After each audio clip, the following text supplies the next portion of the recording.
Jonás capítulo 3, versículo 1. Vamos a meditar en varias cosas que Dios necesita que de nuestra vida desaparezcan definitivamente, por lo menos 3 cosas que Dios necesita matar en nuestra vida para poder apropiarnos de nuevas oportunidades. ¿Cuántos necesitan, quieren y desean y esperan nuevas oportunidades en los próximos meses? Todos necesitamos nuevas oportunidades. Bueno, hay cosas que Dios necesita matar definitivamente si es que queremos aprovechar esas nuevas oportunidades, porque de lo contrario difícilmente las podamos experimentar. ¿Sí? Jonás capítulo 3, versículo 1. ¿Qué significaba Jonás? Paloma. Miren lo que dice Jonás capítulo 3, versículo 1. Vino palabra de Jehová por ¿cuánto? Segunda vez a Jonás, diciendo, hasta ahí. Vino palabra de Jehová por segunda vez a Jonás, diciendo. Cuando sigo la lectura me doy cuenta que el mensaje de Dios para el profeta no había cambiado respecto de la primera vez. Para esto ya habían pasado varias cosas en la vida de Jonás. Número 1, Dios le había hablado en el capítulo 1 acerca de lo que él tenía que hacer. ¿Y qué había hecho Jonás? Se fue para otro lado.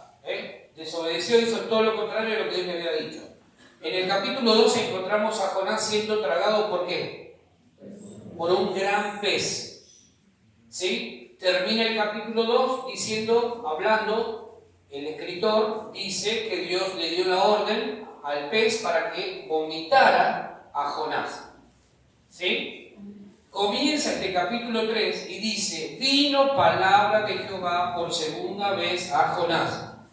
Lo mismo que le dice a continuación es lo mismo que ya Dios le había hablado. Es decir, no cambió nada. Lo que Dios le dice es, levántate y ve a Nínive y contale lo que ya te dije, que ya te había hablado que tenías que decirle. Porque Dios es así de simple. Dios no se complica mucho las cosas. Ya te hablé, así que vamos a agarrar tinta, vamos a agarrar palabras, haz lo que te dije que tenías que hacer. No cambió en nada el mensaje de Dios.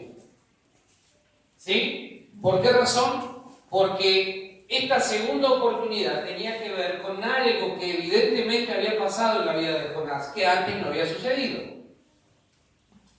Esta primera vez, en el capítulo 1, versículo 1, Dios le habla a Jonás y empieza diciendo, en el capítulo 1, versículo 1, vino palabra de Jehová a Jonás, hijo de Amitai, diciendo, Jonás 1, dice lo mismo que dice Jonás 3:1.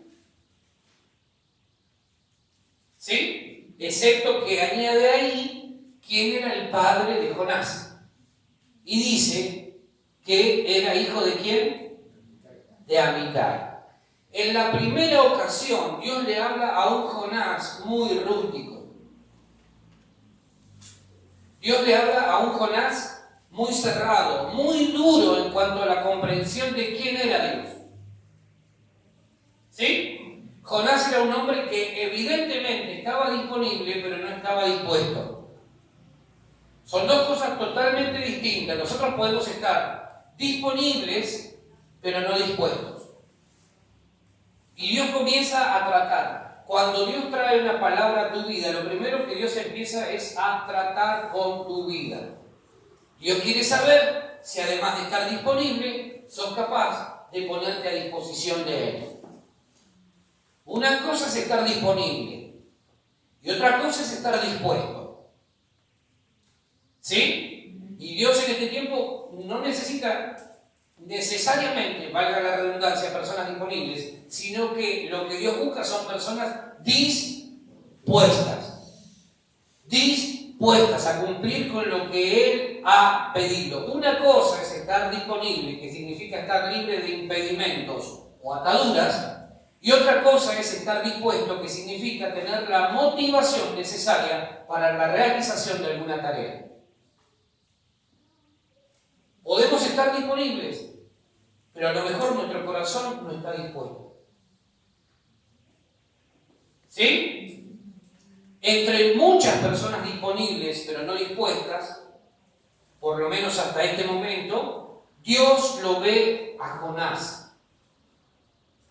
Pero Dios necesitaba trabajar en la vida de Jonás. Para que este hombre fuera conforme a lo que Dios veía en él, Dios necesitaba trabajar. Hay un potencial en tu vida que quizás vos todavía no logras ver, que Dios sí lo ve. Por eso cuando te llamó, Dios sabe que puedes hacer lo que Él te manda hacer. Pero Dios necesita trabajar en tu vida y en la mía para que podamos ser todo aquello que Él pensó que podemos ser. Entonces Dios necesita ir triturando ciertas cosas en nuestra vida. ¿Sí? ¿Me siguen hasta ahí? ¿Por qué me atrevo a pensar de esta manera? Porque Jonás no tenía problema en profetizar. Jonás no tenía problemas en profetizar. El problema que Jonás tenía eran los ninivitas particularmente. No quiero saber nada con eso. Son unos sinvergüenzas, son unos delincuentes, son unos ladrones, son bla, bla, bla, bla, bla. No tengo problema en profetizar, pero te estoy enviando a profetizar. Pero no quiero ir. Listo, no hay ningún problema. A partir de ahí, Dios dijo, estás en el momento exacto para que yo empiece a trabajar en tu vida. Agárrate. Porque muchos de los tratos que Dios va a traer a nuestra vida no nos van a gustar. Por eso es preferible obedecer a la primera. La primera vez que Dios nos habla es preferible obedecerlo, para no tener que soportar después todas las cosas que Dios vaya haciendo para matar lo que Dios necesita que muera definitivamente. El viejo Jonás necesitaba morir. ¿Sí? Quizás si Dios lo hubiese enviado a otro pueblo, a lo mejor, pienso, nunca hubiese desobedecido. Particularmente tenía algo Jonás con los de Nínive. Por eso es necesario que Dios lo trate. Y Dios lo mete en un tiempo donde empieza a formarlo y a transformarlo. En nuestra vida no alcanza con la formación. De hecho, cada vez que venimos a la iglesia, recibimos una palabra, estamos siendo formados, pero también hay un proceso de transformación que Dios necesita realizar en cada uno de nosotros. ¿Por qué? Porque la meta de Dios no es dejarte igual. La meta de Dios es formarte a la imagen del Hijo. Cuando Dios te mira, Dios no te ve a vos, Dios ve a Jesús en vos. Pero el problema es que mientras no esté formado y transformado todo nuestro ser conforme a la imagen de Cristo, Dios va a seguir sacando cosas de nuestra vida. Y muchas de esas cosas van a doler. ¿Sí? La primera lección que este hombre tiene que aprender es que todo se hace a la manera de Dios, no a la nuestra. ¿Amén? Tenemos que aprender que todas las cosas se hacen a la manera de Dios. No es a la manera nuestra. Mientras nosotros no entendamos que todo se resume a vivir conforme al plan de Dios, que todo tiene que ver con hacer lo que Dios nos pide, no lo que nosotros creemos, entonces Dios va a tener que trabajar en nuestra vida, en nuestro corazón, en nuestra mente, en nuestro espíritu. Porque no se trata de hacer las cosas como a nosotros nos parece, sino como Él nos ha pedido que lo hagamos. Las cosas se hacen a la manera de Dios. Cuando optamos por hacer según nuestro parecer, es cuando entramos en desobediencia y abrimos la puerta al desastre. ¿Amén? ¿Vamos acá? Bien. Cuando hacemos las cosas según nuestra óptica, según lo que nosotros pensamos, es cuando tenemos muchas chances de meter la pata y de generarnos problemas. Dios no le estaba pidiendo a Jonás, Jonás, ¿qué te parece? ¿Qué pensás? ¿Estaría bueno que salvemos a los ninivitas? ¿Estaría bueno que vos vayas y te querés que te envíe a ellos? Dios le dio una orden. Dios da órdenes, Dios no da sugerencias, Dios no pide opiniones, Dios da órdenes. ¿Qué da Dios? Órdenes. Dios da órdenes. Cuando Dios formó al hombre, lo primero que le dijo es fructificar y multiplicate. No le dijo, ¿te parece que vas a estar con ganas de fructificar y de multiplicarte? Le dio una orden. Ese fue el primer mandamiento en la Biblia. Fructificá, multiplicate. Ahora, este muchacho, este hombre, este profeta necesitaba ser tratado por Dios. Dios llama y trata con hombres rústicos, si no miremos nuestra vida. Ninguno de nosotros cuando llega a Cristo está formado. Ninguno de nosotros cuando llega a Cristo sabe necesariamente qué hacer con su vida. Llegamos en estados caóticos, deplorables, desanimados, sin ganas de nada. Y cuando nos encontramos con el Señor empezamos a descubrir que fuimos pensados para algo más grande, más importante. Entonces Dios trata con nuestra manera tosca muchas veces de ser.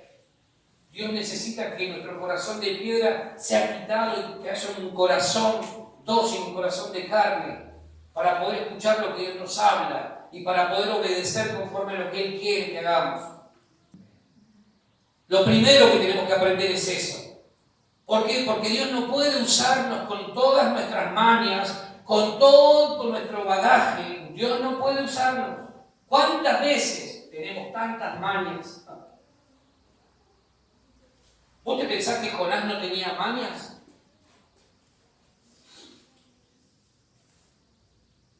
Yo sé que acá no hay mañosos.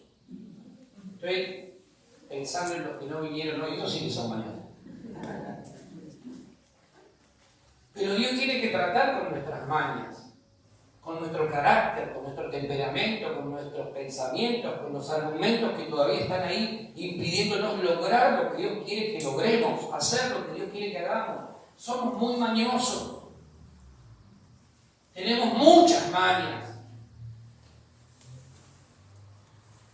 Y Dios tiene que eliminar esas mañas. Porque de lo contrario eso va a ser un estorbo a la hora de cumplir con el propósito de Dios. Alguien rústico tiene que ver con alguien que le cuesta entender ciertas cosas. Por eso Dios necesita tratar con nuestra vida. Hay modales en nuestra vida que no corresponden y que muchas veces todavía permanecen. Hay formas que son obstáculos para los planes de Dios, costumbres que creemos que están bien, hábitos que tenemos en nuestra vida que Dios necesita eliminar definitivamente. Dios necesita sacar todo eso y yo te puedo asegurar una sola cosa: Dios lo va a hacer. A pesar nuestro, Dios lo va a hacer. A pesar de que nos resistamos, Dios lo va a hacer. Porque Dios podría haber elegido a otro hombre en lugar de Jonás, ¿sí o no? ¿Vos qué hubieses hecho? No querés, bueno, está bien, el pase que sigue. Pero Dios, cuando se empecinó con alguien, no lo dejó hasta que cumplió su propósito. Y Dios se ha empecinado con tu vida. Amén. Dios se ha empecinado con tu vida. Dios se ha empecinado con tu vida. Vuelvo a decirlo. Dios se ha empecinado con tu vida. Capaz que para las 8 de la noche estamos mejor. Dios se ha empecinado con tu vida. Y eso te tiene que dar alegría, porque la realidad es que nosotros no dábamos la medida. Y aún cuando muchas veces todavía no la damos, Dios sigue esperándonos, Dios sigue confiando en nosotros, Dios sigue mirando los planes que Él tiene con nosotros. Dios se ha empecinado en usar tu vida. Dios tiene una tarea y es formarte para transformarte y luego poder vos ser de bendición a otros.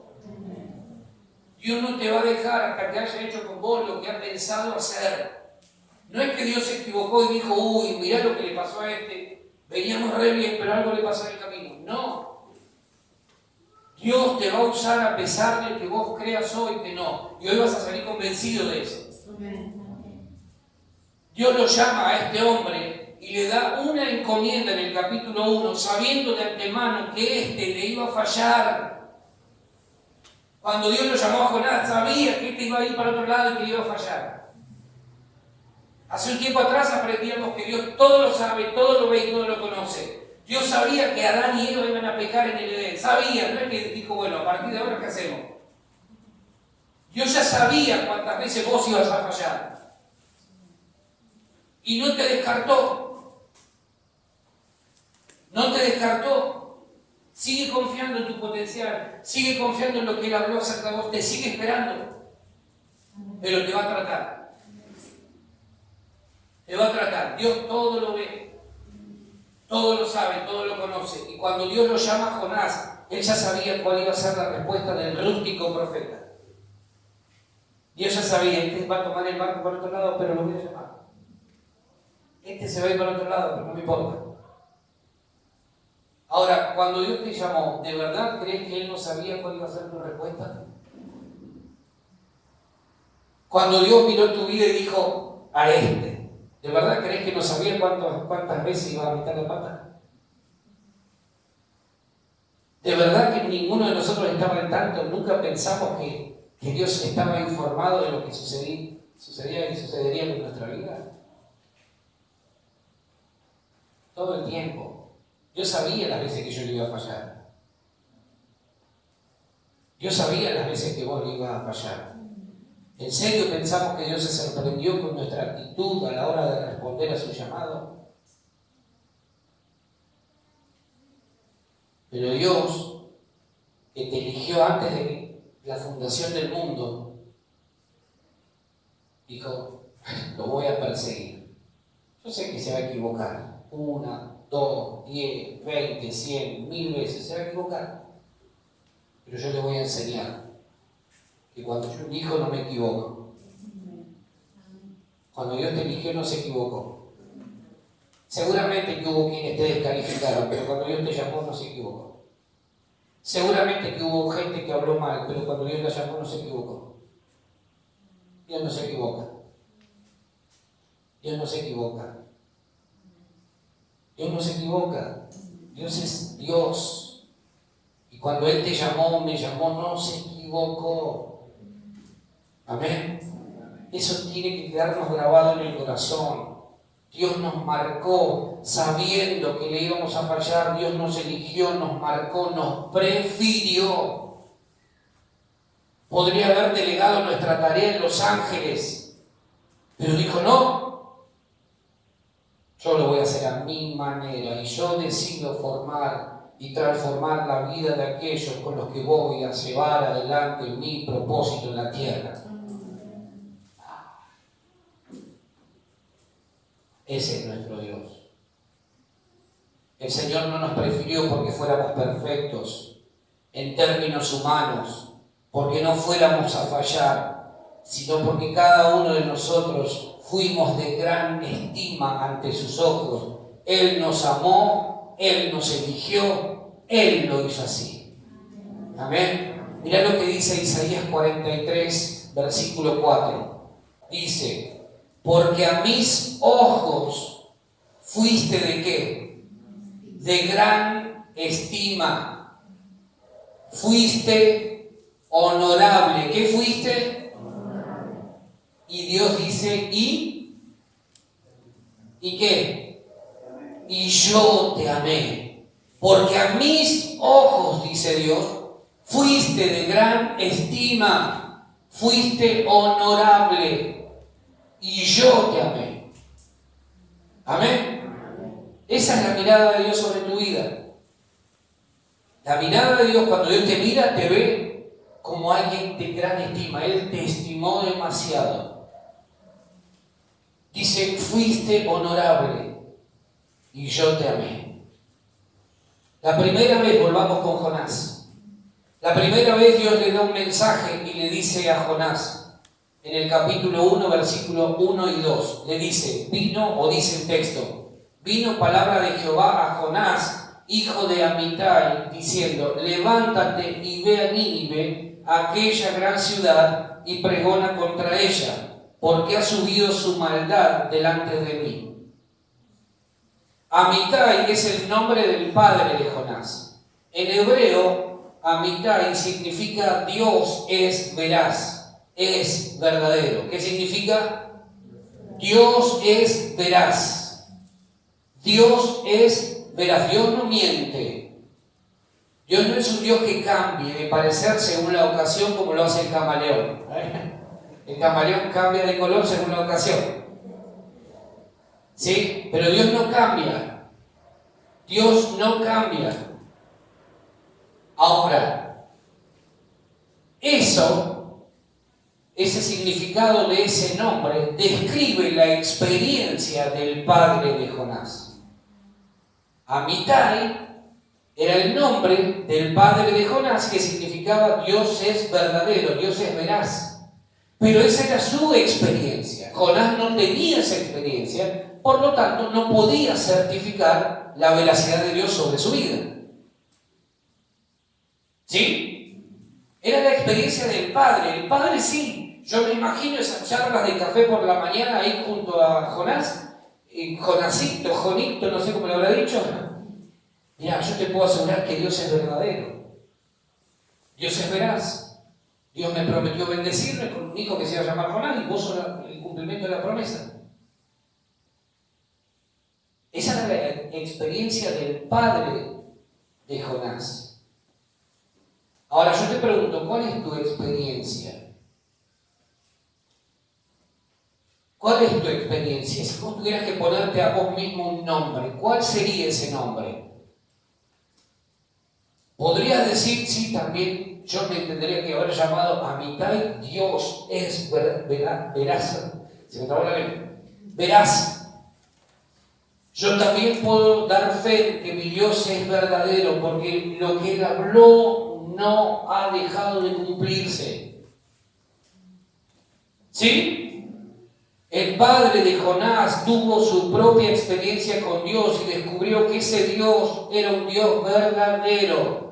Ahora, Jonás no tenía una propia experiencia. Jonás necesitaba tener su experiencia con Dios. Ese era el testimonio de su papá, no de Jonás. Entonces, ¿qué te quiero decir? Que lo que necesitamos es tener nuestra propia experiencia con Dios.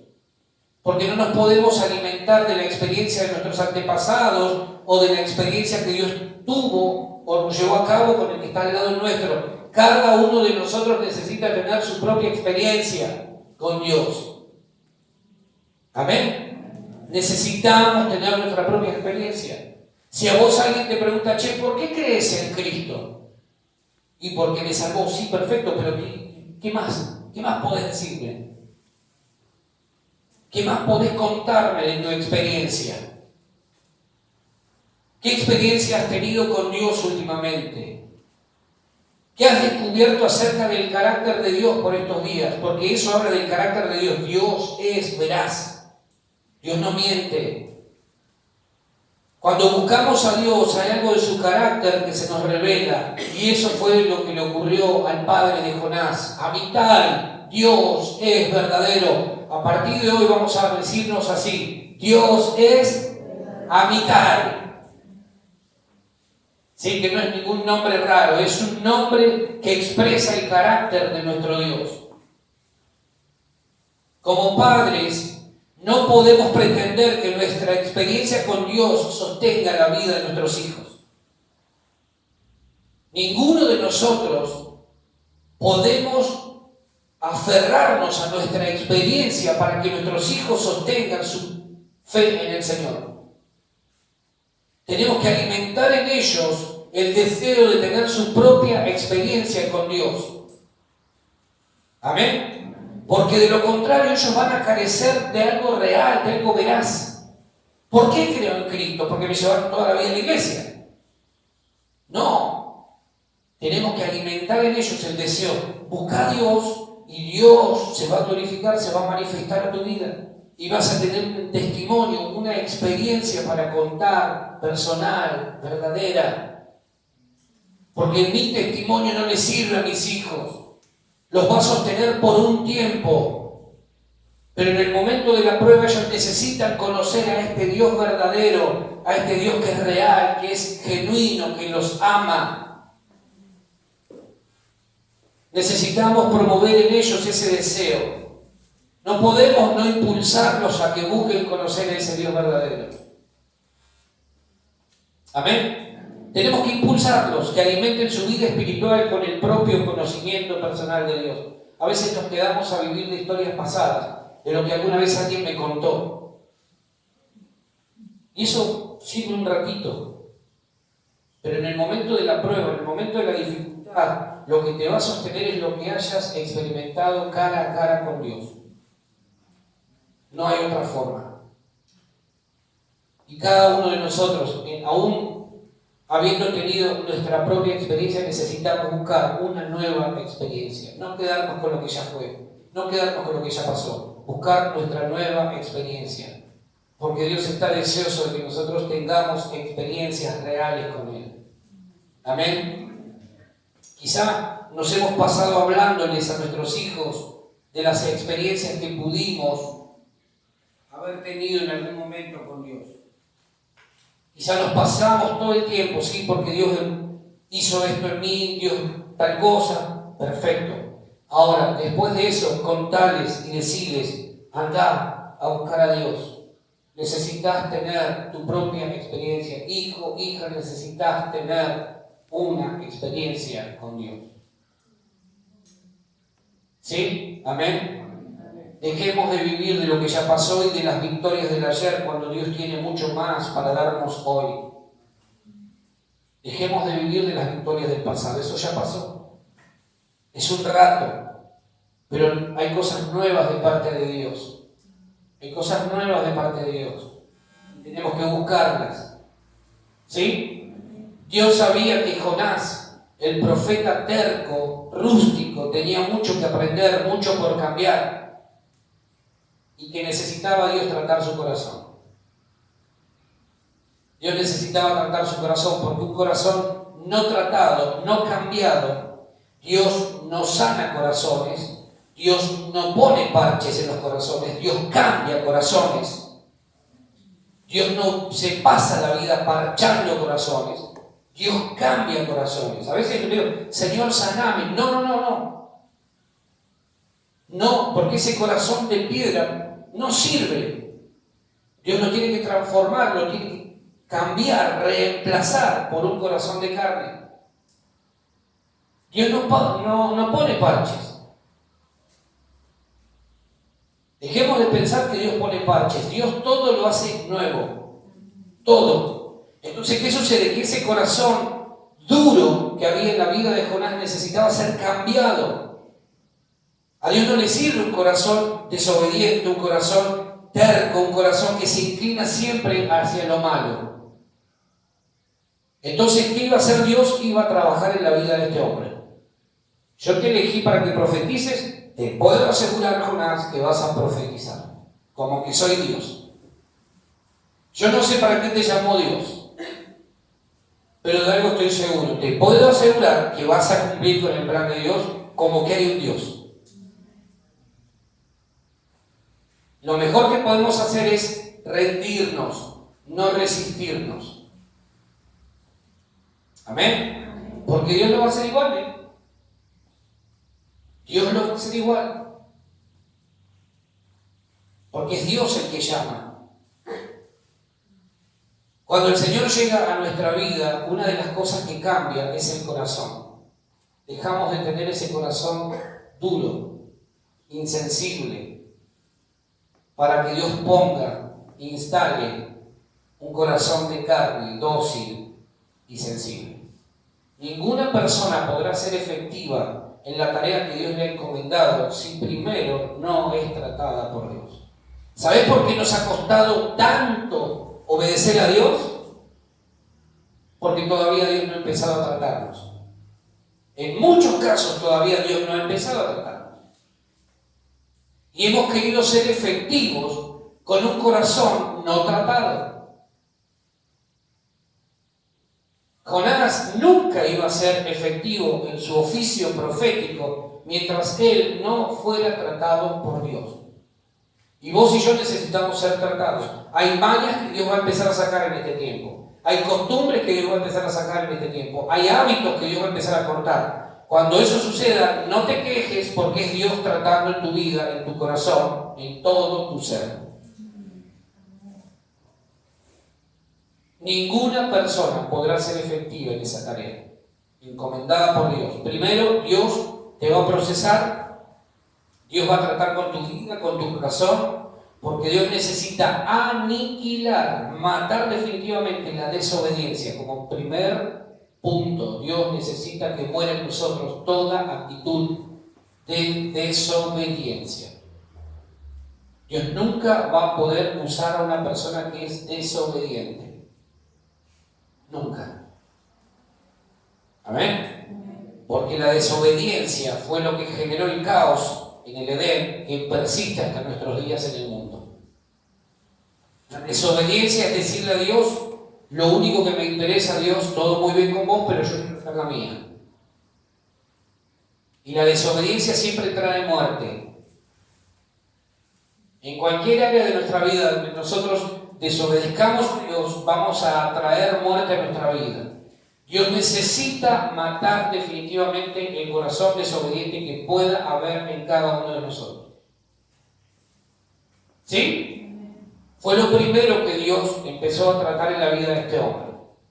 Cuando lo manda al pez, le da la orden al pez de que lo trague, lo primero que Dios empieza a matar en la vida de este hombre es la desobediencia. Y Jonás entiende: es mi desobediencia la que me trajo a este lugar. Yo no debiera estar en este lugar, pero estoy acá porque no hice lo que Dios me pidió que hiciera. Entonces Dios necesita matar la desobediencia. No le sirve a Dios un corazón desobediente. ¿Cuántas veces la desobediencia estorbó lo que Dios quería hacer? ¿Cuántas veces?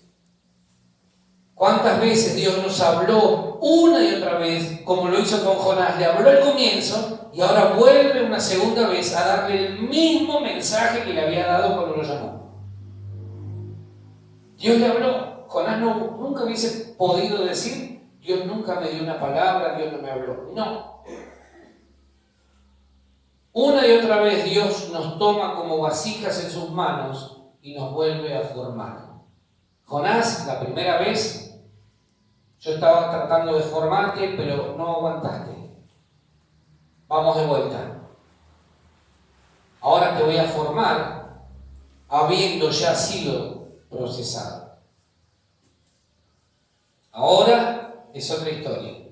Las nuevas oportunidades nunca vienen a personas que primero Dios no haya tratado.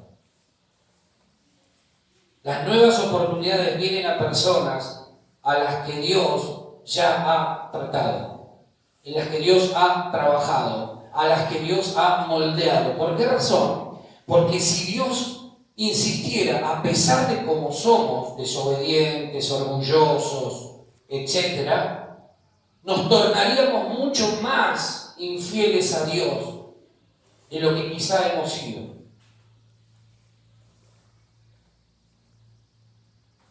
Entonces, ¿Dios qué hace? Voy a arrancar de raíz toda desobediencia que pueda haber en tu vida. ¿Amén?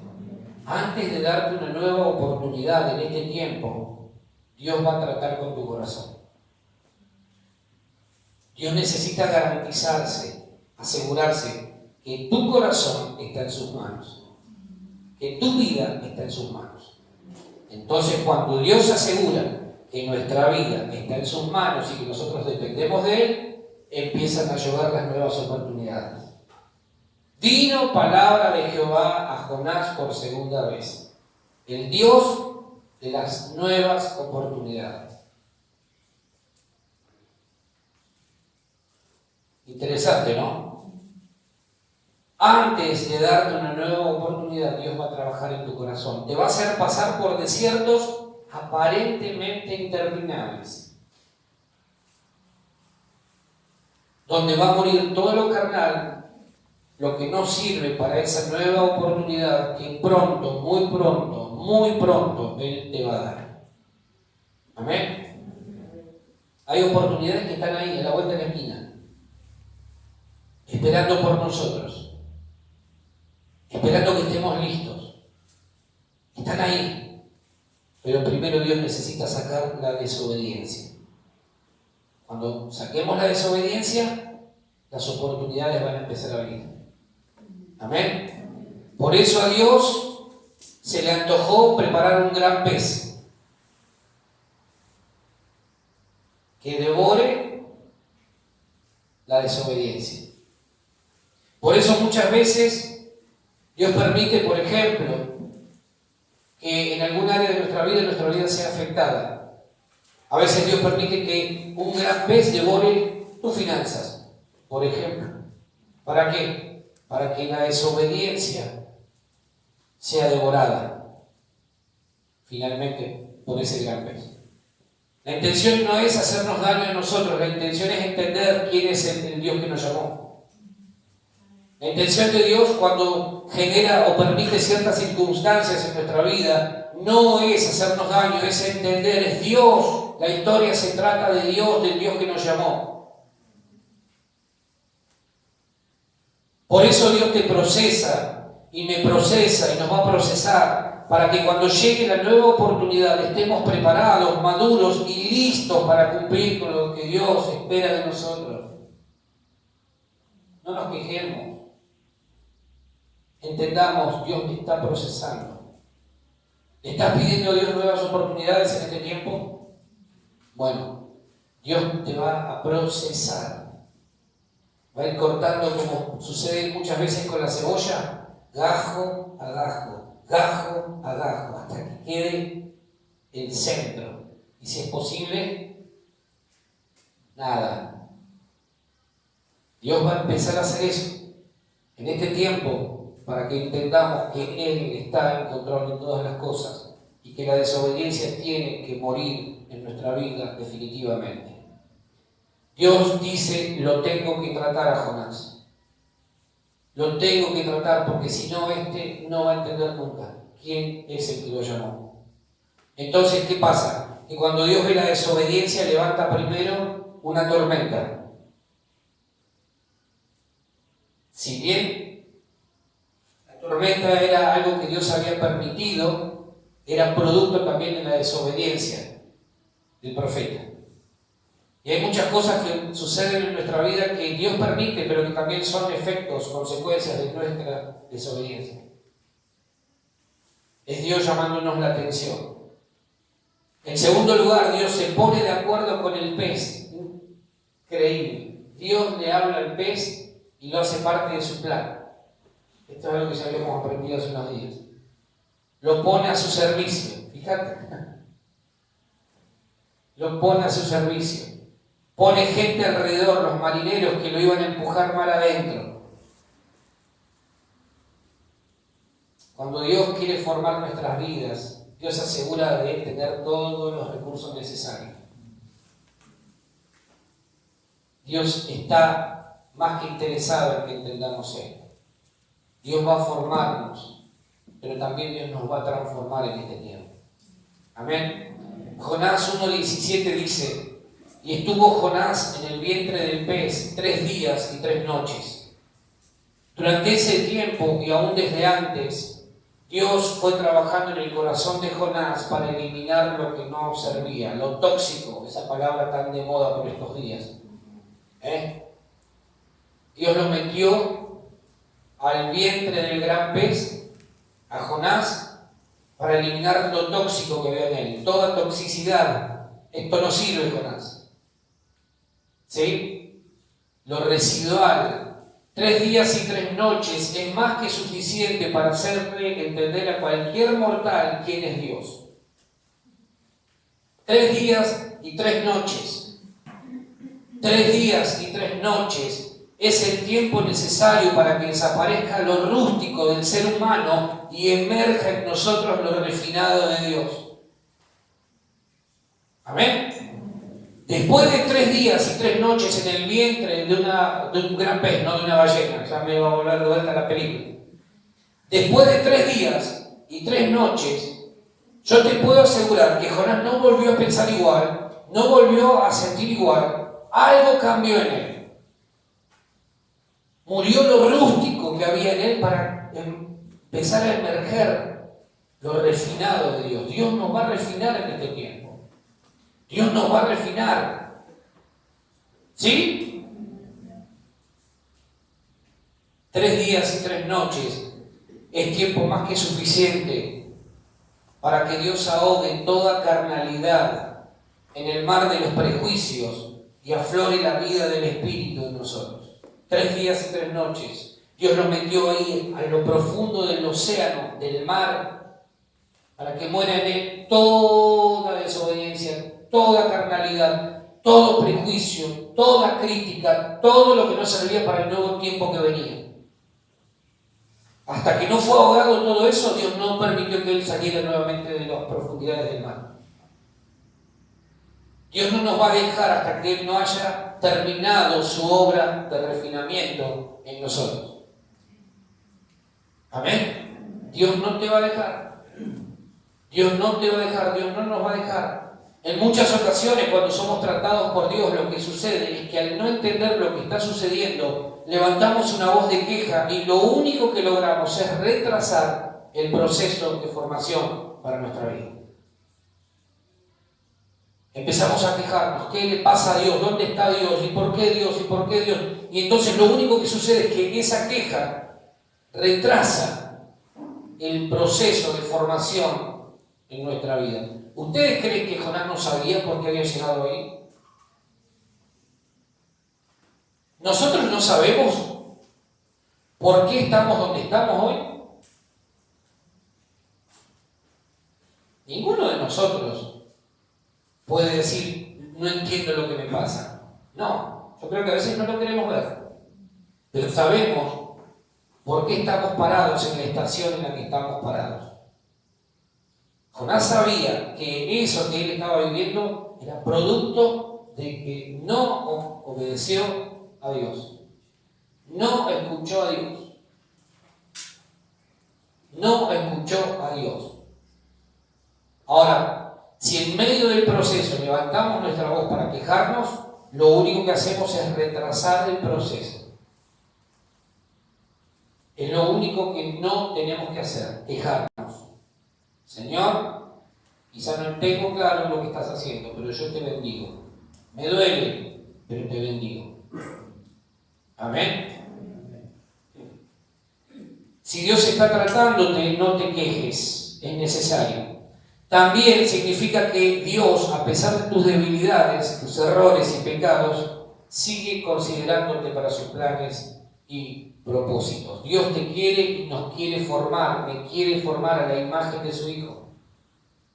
Dios pone una foto del Hijo acá y pone la foto tuya. Y mira al Hijo y te mira a vos y me mira a mí y dice, todavía le falta. Mira al Hijo y nos mira a nosotros y dice, Dios mío, no dice Dios mío. Y va comparando y todavía me falta. Mira al Hijo y dice, tremendo. Y mira acá y dice, tremendo. Mira acá y dice, bueno.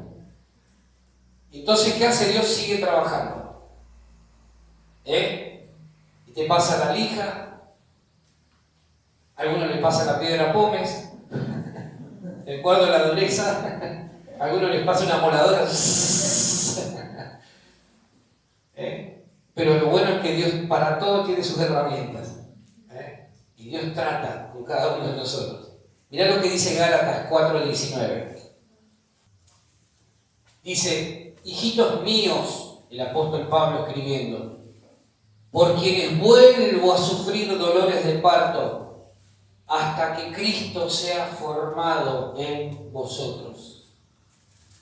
Las mujeres saben lo que significa un parto, ¿no? Ahora, esa sensación tenía Pablo cuando miraba la iglesia de Galacia. Por quienes vuelvo, dice, es decir, algo pasó anteriormente. Algo estaban haciendo mal esto, me parece que se estaban desviando. Entonces Pablo dice, otra vez, hijitos míos, vuelvo a escribirles como quien sufre nuevamente los dolores de parto, hasta que Cristo sea formado en ustedes. Algo había pasado anteriormente. Te das cuenta que la Biblia está escrita llena de historias de hombres y mujeres que a la primera no entendieron nada. Y tuvo que venir Dios nuevamente y decirle otra vez las mismas cosas. Otra vez la misma historia. Y a veces nosotros sentimos que quedamos afuera porque, bueno, Dios ya me habló, pero no entendí. Sos candidato. Estás candidateado para que Dios siga contando con tu vida. ¿Amén? Si dijiste, sí, pero Dios ya me habló, hace un tiempo atrás Dios ya me habló y no hice nada. Bueno, hoy Dios vuelve por segunda vez, por tercera, por quinta, por décima, por enésima, por milésima. Pero Dios vuelve nuevamente, es el Dios de las nuevas oportunidades. Amén. Hijitos míos, dice Pablo, por quienes vuelvo a sufrir dolores de parto hasta que Cristo sea formado. La función primera y primaria de un líder espiritual es que cada persona sea formada a la imagen de Cristo. Ahora, por eso Pablo dice, yo vuelvo a sufrir dolores de parto hasta que Cristo sea formado en ustedes. ¿Por qué razón? Porque Pablo les enseñaba esto y esto. Y ese es el trabajo mayúsculo de un líder espiritual. Ver la madurez de la iglesia, de los que conforman la iglesia. Ver que las primeras cosas ya quedaron acá y ahora vamos hacia cosas más grandes. Ver que ya no se habla de cosas que ya son parte del pasado, ahora vamos por lo nuevo.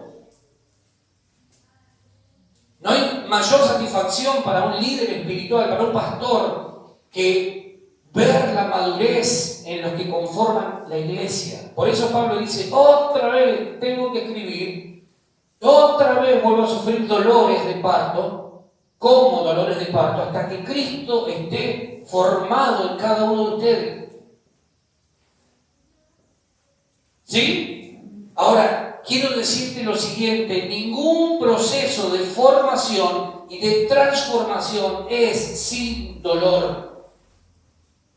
Ningún proceso de formación en nuestra vida y de transformación es sin dolor. Es imposible, se duele. Sufre tanto aquel que es formado como aquel que acompaña el proceso de formación. Por eso Pablo se dolía. Por eso Pablo sufría. Todos los que estamos liderando muchas veces sufrimos por un montón de situaciones, pero es parte del proceso de formación y de transformación, tanto en tu vida como en la mía. Nunca el crecimiento va a ser sin dolor. Nunca. Crecer genera dolor. Cuando el adolescente está creciendo, siente dolores de todos los colores. Me duele acá, me duele allá, me duele el pelo, me duele el pie, me duele todos lados. Y ellos no lo entienden, pero claro, están creciendo. Ya nunca más volverán a esa etapa de niños. Y cuando nosotros crecemos, espiritualmente hablando, nunca más volvemos a esa etapa de niños espirituales. Crecemos, ya salimos de ahí. ¿Sí? Amén. Pablo dice que es Cristo el que debe ser formado en ellos. No es el líder el que tiene que ser formado en cada uno de los que forman parte de la iglesia, es Cristo. En tu vida tiene que formarse Cristo. Tiene que verse a Cristo. Cristo. ¿Sí? Esa es la tarea más alta de cada líder espiritual. Se me lengua la traba. Formar a las personas a la imagen de Cristo. ¿Cómo es Cristo? ¿Cómo es Cristo? Una barba larga, un pelo largo así, ojos verdes, una túnica blanca, unas sandalias tipo hawaianas. ¿Cómo es Cristo? El carácter. Bueno, ¿qué más?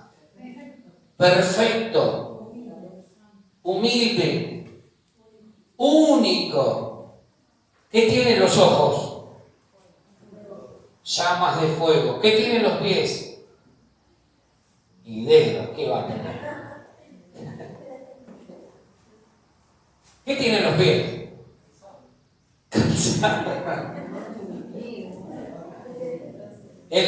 Acá en la cintura, un cinto. ¿Sí? Sus ojos son como llamas de fuego y lejos. En la boca, una espada aguda de 2 filos, que es la palabra. Es la palabra que sale y atraviesa. Ese es Cristo. A veces actúa como cordero y a veces como león. Ese es Cristo. Amén. Hay momentos en los que Cristo te va a decir: vení, vamos a descansar juntos. Y hay momentos en los que va a salir el león a pelear por vos. El león de Judá, como cantábamos hoy. Ese es Cristo. Tenés que dejarte formar. Tu tarea es dejarte formar. Tu tarea es dejarte formar, dejarte pastorear, dejarte guiar, y de esa manera la imagen de Cristo irá formándose en tu vida. El Señor no se va a detener con tu vida en tanto y en cuanto Cristo no se haya formado. Esa es la meta final. Que cuando el Padre te mire, no mire a Moisés, no mire a Nelly, no mire a Carolina, mire a Cristo. Amén. Y eso causa dolor. Vuelvo a sufrir, dice Pablo, dolores de parto. ¿Por qué Pablo hace esa declaración? Se los dije recién, porque aparentemente los gálatas estaban alejándose de la centralidad de Cristo. No hay evangelio si no hay Cristo. ¿Vamos? ¿Sí? Si sacamos a Cristo, no hay evangelio. Por eso Pablo habla del otro evangelio. No es que haya otro evangelio. Y eso es lo que estaba sucediendo con los gálatas. Cuidado con lo que escuchamos, que aparentemente pareciera ser evangelio, pero no lo es. Cuidado. Si Cristo no es el centro, eso no es evangelio. Aunque suene muy lindo. La formación del carácter de Cristo y de la vida de Cristo en nosotros trae dolor. Por eso nos resistimos. La carne no quiere morir. La carne no quiere morir. ¿Viste cuando vos ponés un bife en la... ¿cómo se llama? En la planchita. Y le acercás el fuego, ¿cómo hace? Yo me la imagino así, levantándose. No lo vas a hacer. Porque la carne se resiste al fuego. Entonces, cuando el fuego de Dios empieza a quemar todo lo que no sirve, todas esas mañas que no sirven, empieza el lamento. Tengo que matar definitivamente lo mañoso de eso. Ay, no, pero...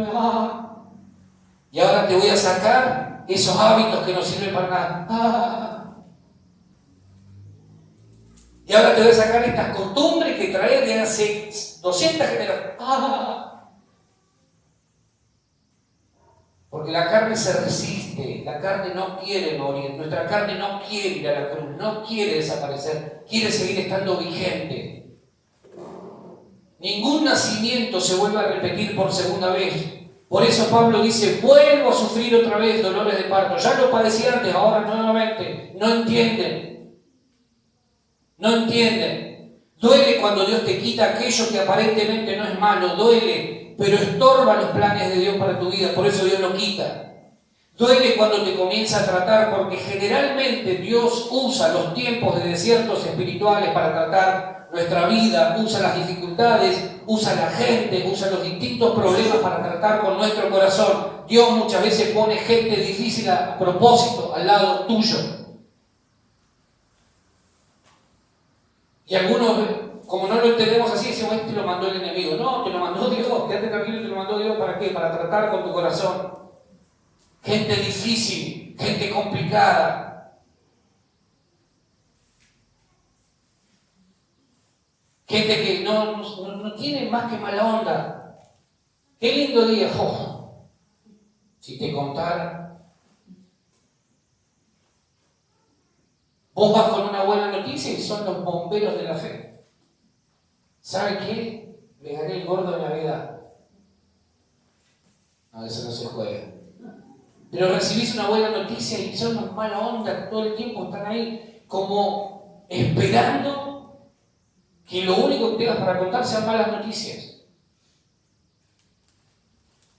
Entonces Dios te manda a esa gente para que vos aprendas a ser, por ejemplo, agradecido. A veces es Dios el que manda gente difícil a nuestra vida. Gente que te critica, gente que murmura, gente que no agradece el tenerte cerca. Por ejemplo, que se acostumbra a tenerte cerca. Duele, pero Dios lo va a hacer. En segundo lugar, dice el capítulo 2 de Jonás 1 y 2, dice: entonces oró Jonás a Jehová, su Dios, desde el vientre del pez, y dijo: invoqué en mi angustia a Jehová, y él me oyó. Desde el seno del Seol clamé, y mi voz oíste. Otra versión dice: desde allí, desde el vientre del pez, oró Jonás a Dios, diciendo: cuando estaba sufriendo, tú, mi Dios, me ayudaste. Cuando casi estaba muerto, pedí ayuda y me la diste. Recién cuando Dios lo ve a Jonás dentro del pez, quebrado, sin fuerzas, arrepentido, rendido a su voluntad, ahí Dios activó su gracia y le concedió una nueva oportunidad. Dios lo vio quebrado, rendido, sin fuerzas. Entonces Dios dijo: ahora sí me está gustando la cosa. Entonces, ¿cuál es el principio espiritual? Que no debemos olvidar nunca que Dios, antes de usar a una persona, la trata, la moldea y la fortalece por medio de las adversidades. Amén.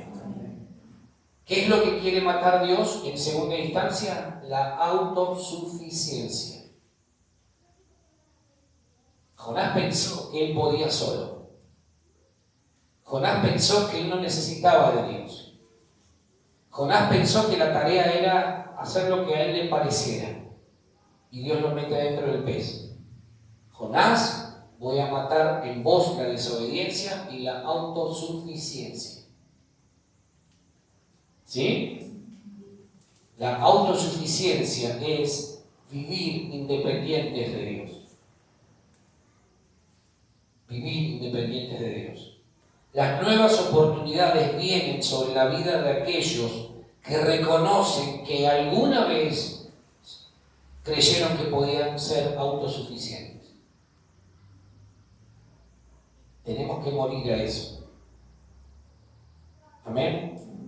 Independiente de todo y de todos, aún de Dios, aquellos que reconocen que se equivocaron al pretender vivir según su propia voluntad y no la de Dios. Tenemos que dejar que Dios mate en nosotros la autosuficiencia. ¿Sí? Amén. No somos cristianos autónomos. Somos cristianos que dependemos de Él. No sirve la autonomía espiritual.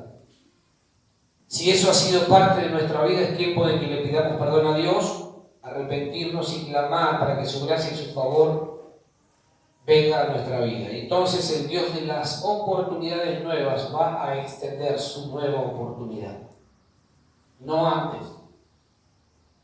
Por último, lo que murió en el interior de aquel gran pez fue el Jonás legalista. Ese que exigía juicio para los otros, pero clamaba por misericordia para él. El Jonás legalista, que decía: no, Dios, no perdones a los de Nínive, pero sí bendecime a mí. Ese es el legalismo. El legalismo es tener fascinación por el juicio que pueda llegar a venir para otros, pero clamo por misericordia para mi vida. Que Dios me perdone a mí, pero yo perdonar a los otros no. Que Dios me bendiga a mí, pero a estos que Dios le arranque la cabeza. Eso es legalismo puro. Eso es lo que molestaba tanto a Jesús. Por eso Jesús, cuando llevaron a la mujer encontrada en adulterio, Él no omitió palabra. Estaban los legalistas, los religiosos. Legalismo y religión es un cóctel peligroso. Porque el legalismo y la religión lo que exigen es piedras para el pecador, cuando Jesús viene a ofrecer gracia para el pecador. Entonces, Jonás, este profeta, necesitaba que Dios aniquile, triture, mate el legalista que había en él. Y la única manera era que Dios lo tratara de la misma manera que él pretendía que Dios trate a los ninivitas. Entonces muchas veces Dios nos trata a nosotros de la misma manera en que nosotros pretendemos que Él trate a otros. Para que entendamos lo que es la gracia. Para que entendamos que Dios es un Dios de gracia. En el pez, dentro de ese gran pez, muere el Jonás legalista, el que quería juicio para los de Nínive, pero quería gracia para él. Mucho cuidado, porque Dios nos ha bendecido tanto que a veces perdemos de vista que podemos olvidarnos. Y podemos constituirnos, si no recordamos a diario la gracia que nos alcanzó, podemos llegar a constituirnos en legalistas y religiosos. Mucho cuidado con esto. A veces pensamos que Dios, debe pagarle al otro como, Señor, arrancale la cabeza si es un pecador irredento, inmundo, impío, Pero a mí tratame con amor, con gracia, con bondad, a mí bendecime. Estamos siendo como este hombre todavía. Dios tiene que triturar en nuestra vida el legalismo. Después de su estadía en el gran pez, Jonás pudo comprender que lo que Dios deseaba exterminar de su vida era el legalismo, esa cuestión religiosa basada en cuestiones meramente humanas, y que él, una vez que volviera a la vida, volviera habiendo comprendido lo que es la gracia. Las nuevas oportunidades tienen que ver con gracia. Dios no te pagó a vos, no me pagó a mí lo que merecían nuestros hechos. Dios nos habló una vez, 2 veces, y a pesar de nuestra desobediencia, nuestra terquedad, no nos pagó, no nos trató como merecían nuestros hechos. Y nos volvió a hablar nuevamente. Eso es gracia. Eso es gracia. En Jonás hay un antes y un después del gran pez. Muere la ley y nace la gracia. Dios en este tiempo va a triturar todo aquello que en tu vida y en la mía implique legalismo, religión, y aunque eso implique dolor, Él lo va a hacer para que podamos comprender lo que significa la gracia. Tiene que morir el legalismo. Mirá lo que está haciendo. ¿Y vos qué hiciste antes? ¿O qué estamos haciendo en este tiempo? Tiene que morir eso. Tiene que morir, tiene que desaparecer. Tiene que Dios ahogar definitivamente toda obra de religiosidad. La religiosidad trae culpas. La religión trae culpas. Encima que la persona anda por la vida doblegada frente a tanta culpa que se le echa encima. Muchas veces se encuentra con gente legalista que le añade más culpa. En lugar de sacar culpas, no, ¿por qué esto? ¿Por qué aquello? Y Dios tiene que levantar una iglesia que no esté mirando a ver en qué pecó, sino que diga, vamos, vos podés vivir mejor. Podemos vivir mejor. Porque ninguno de nosotros merecía que Dios nos mirara con agrado. Ninguno de nosotros le diéramos la medida, dábamos la medida para que Dios dijera esto sí, esto no. Todos estábamos muertos en delitos y en pecados, dice Pablo, Efesios 2. Pero un día esa gracia nos alcanzó. Y entonces Dios está esperando que esa misma gracia que nos alcanzó la brindemos. Dad de gracia lo que de gracia has recibido. Amén. Tenemos que erradicar, Dios lo va a hacer en este tiempo, va a levantar una iglesia que ame por encima de cualquier otra cosa, que que no esté mirando el error, que no esté mirando el pecado, que en todo caso Dios trate con el pecado, porque Dios, así como va a sacar de nosotros legalismo y religiosidad, a esa persona le tendrá que tratar con su pecado, pero no es nuestra tarea. ¿Sí? Amén. Vienen nuevas y grandes oportunidades. Vienen cosas nuevas de parte de Dios. Pero tenemos que quitar de nuestra vida la desobediencia, la autosuficiencia y el legalismo. Y entonces Dios hará cosas extraordinarias con nosotros y a través de nosotros. Amén. Nos ponemos de pie, por favor.